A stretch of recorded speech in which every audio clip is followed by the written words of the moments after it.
Roman Catholic Christian धर्मगुरू pope Francis यांचं सोमवारी सकाळी निधन झालं। ते 88 वर्षांचे होते। रोमन कॅथलिक चर्चचे पहिले लॅटिन अमेरिकन पोप यांच्या निधनानंतर आता चर्चा सुरू झाली आहे।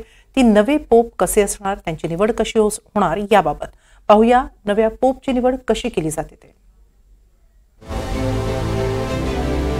पोप म्हणजे रोमचे बिशप अर्थात रोमन कॅथलिक चर्चचे सर्वोच्च धर्मगुरू। व्हॅटिकन सिटीमध्ये त्यांचं वास्तव्य असतं। 2013 मध्ये पोपपदी निवड झालेल्या पोप फ्रान्सिस यांचं वयाच्या 88व्या वर्षी सोमवारी सकाळी निधन झालं। महिन्याभरापूर्वीच डबल न्यूमोनिया झाल्यानं त्यांच्यावर रुग्णालयात उपचार सुरू होते, मात्र सोमवारी सकाळी त्यांची प्राणज्योत मालवली। आता पुढील 15 ते 20 दिवसांमध्ये रोमन कॅथलिक चर्चला नव्या पोपची नियुक्ती करावी लागणार आहे। नियमांनुसार 80 वर्षापेक्षा कमी वयाचे 115 कार्डिनलच नवीन पोपच्या निवडणुकीत मतदान करू शकतात। हे मतदान व्हॅटिकन सिटीमधील सिस्टीन चॅपलमध्ये केलं जातं। या प्रक्रियेला कॉन्क्लेव्ह म्हटलं जातं। पोपच्या मृत्यूनंतर व्हॅटिकनमध्ये अंतराल कालावधी सुरू असतो। हा नव्या पोपच्या निवडीपर्यंत सुरू असतो।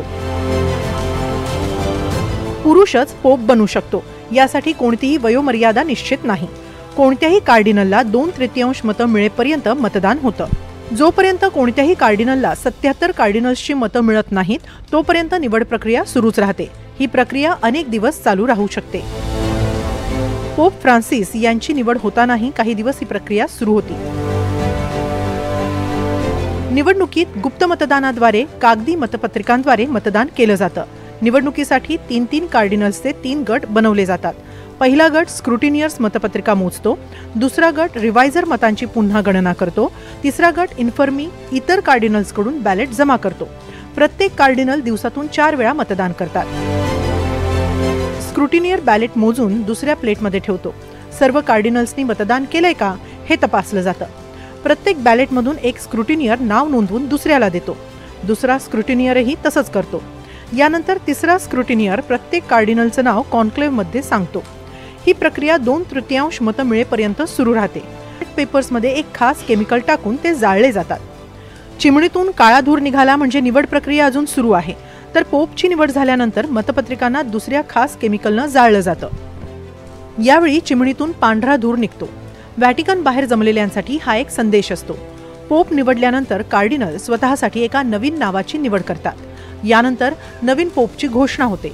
नवीन पोप पूर्वनिश्चित कपडे घालून बॅसिलिकाच्या बाल्कनीत येतात।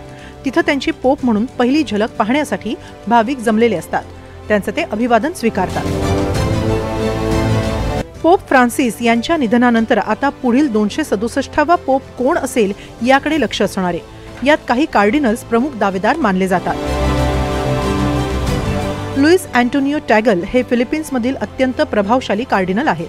2020 मध्ये त्यांची कार्डिनल बिशपपदी निवड झाली। रोममध्ये त्यांनी चर्चसाठी काही महत्त्वाची कामं केली आहेत। ते प्रबळ दावेदार समजले जातात।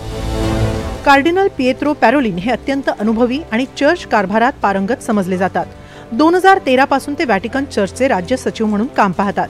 हे पद पोप नंतरचं सर्वोच्च पद मानलं जातं, त्यामुळे त्यांचंही नाव आघाडीवर आहे। कार्डिनल पीटर एड्रो हे हंगेरियन धर्मगुरू आहेत। युरोपमधील सर्वात प्रतिष्ठित आणि पारंपरिक विचारसरणीचे कार्डिनल म्हणून त्यांची ओळख आहे। युरोपियन बिशप काउन्सिलचं अध्यक्षपद त्यांनी भूषवलंय। त्यांना मारियन कार्डिनल म्हणूनही ओळखलं जातं। मॅटेओ झुप्पी हे इटलीच्या एपिस्कोपल परिषदेचे प्रमुख आहेत।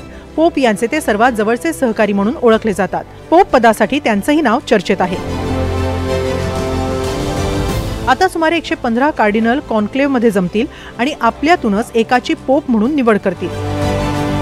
पोप फ्रान्सिस यांच्यासारख्या पुरोगामी विचारसरणीच्या धर्मगुरूनंतर आता यापदी कोणते पोप विराजमान होतात याकडे सर्व जगाचं लक्ष असेल। Bureau report, NDTV Marathi.